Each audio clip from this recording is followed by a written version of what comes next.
Hi guys, what's up? My name is Tess. Welcome back to my channel. This is part 2 of my summer skin series. So in part 1, if you haven't watched that yet, I recommend you go back and watch it first. I am taking a deep dive into sun and heat exposure and how that can have a big effect on the skin and manifest in a variety of conditions. In part 2, this video, I am going to be going over a larger range of topics that can affect your skin so you guys are aware and can have your healthiest summer yet as far as your skincare. So I hope you guys enjoy. If you like it, it would mean so much to me if you gave it a big thumbs up, like, subscribe, join the family. It's the best place to be. And I hope you guys enjoy. Let's get into the video.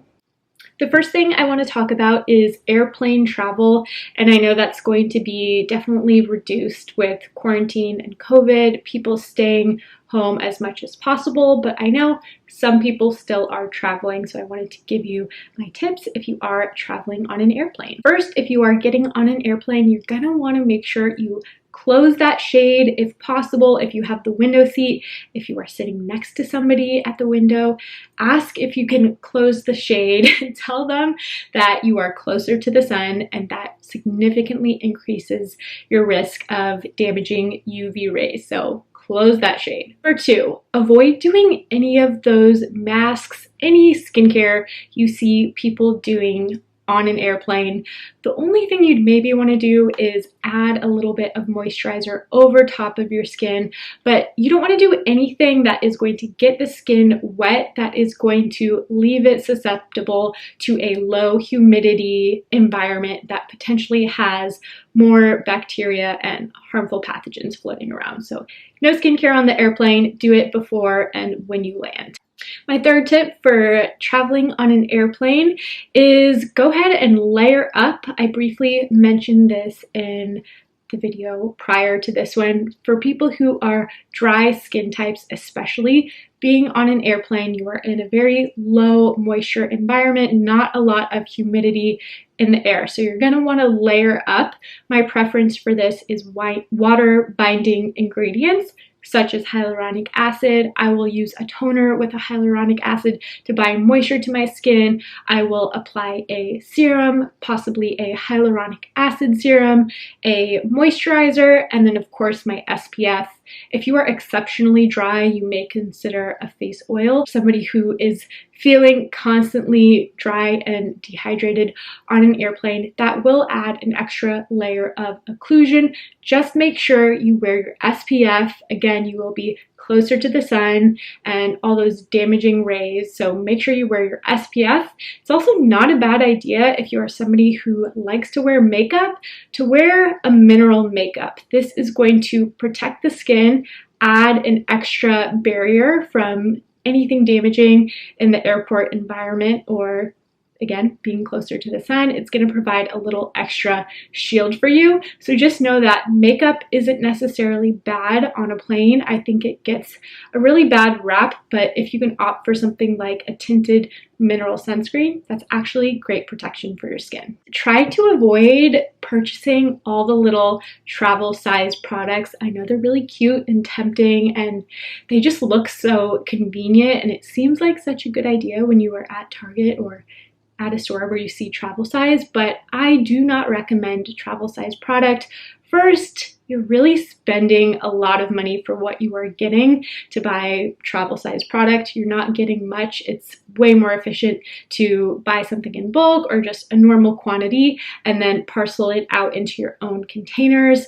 Second reason being, when you are traveling, your skin is way more susceptible to changes in the environment, different pH of the water of the location you're going to be at. So try to keep your routine as consistent as you can. So for this reason, I do recommend bringing your regular skincare. Hopefully you're using good professional products for your skin, but make sure you are just bringing your same products on vacation or to your destination, so you don't have an added whole change in routine in addition to a changing environment. Next, let's talk about chlorinated pools, hot tubs, or even salt water. So you might be jumping in the pool or slipping in the hot tub if you are on vacation or staying at a hotel. Just be mindful that chlorine in particular contains bleach. It is a rather strong chemical, and I want to make a distinction about the word chemical.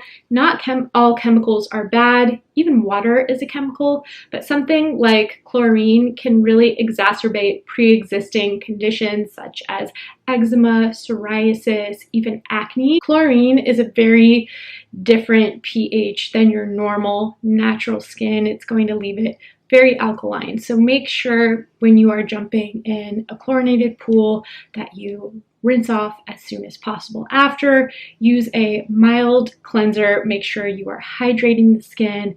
And if you are submerging your face, make sure you cleanse. Use a toner to neutralize the pH, and consider using a vitamin C to offset some of the free radical damage. Salt water is definitely better between the two. It actually does contain a lot of healing minerals like magnesium, potassium, sulfur. So salt water can have some benefits for the skin, much like an Epsom salt bath. You might notice you feel like almost like a therapeutic, very calm effect after a dip in the ocean. The key here is just moderation, again, because it can upset or offset your normal pH. So still make sure you cleanse your body right after you get out of the ocean, just to get rid of any bacteria, normalize everything, and make sure you hydrate. I think the key with salt water is just, again, moderation. Let's talk about all of the cocktails and treats you might be indulging in on vacation, which I am not here to tell you not to have a good time. Do whatever you want to do, but it's just something to be aware of. And the key word with sugar is glycation. Glycation is a process where sugar molecules, to get all scientific, attach to other molecules like protein. So this can result in decreased elasticity and loss of collagen as it breaks down that protein and tissue.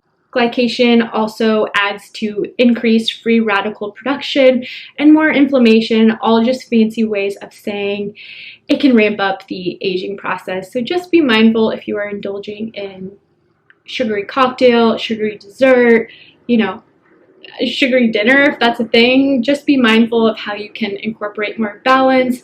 Maybe you can make a delicious cocktail just with lime and tequila and a little bit of salt on the rim, as opposed to a sugary soda and, I don't know, a bunch of syrups and stuff. So just be mindful that a lot of sugar, even wine, high sugar alcohol, can result in damaging your skin.